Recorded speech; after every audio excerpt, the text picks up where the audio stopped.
விடியற்காலையின் அமைதியில் ஒரு சிறிய கிராமம் விழித்தெழுகிறது. இந்த ஊரின் இதயம் தாத்தாவின் இட்லி கடை.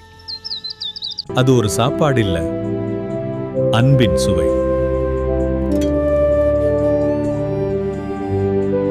தாத்தா,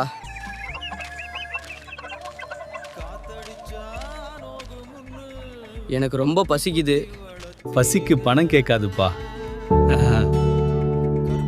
சாப்பிடு. இந்த சுவை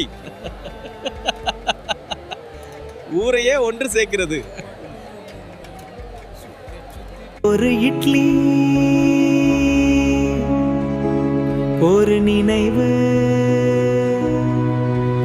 இந்த சுவையில் அவளின் நினைவுகள் இருக்கின்றன. ஒரு நாள் அந்த அடுப்பு அணைந்தது. தாத்தா, நீங்க எங்களுக்கு தேவையா இருக்கீங்க. அன்பு கற்றுக் கொடுக்கப்படும் போது அது நிலைத்து நிற்கும். இது ஒரு கடை இல்ல, ஒரு குடும்பம்.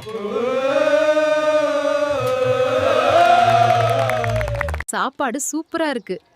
எல்லாரும் சாப்பிடுவாங்க. நன்றி, நீங்கள் சாப்பிடுங்கள். இந்த சட்னியை சாப்பிட்டு பாருங்கள்.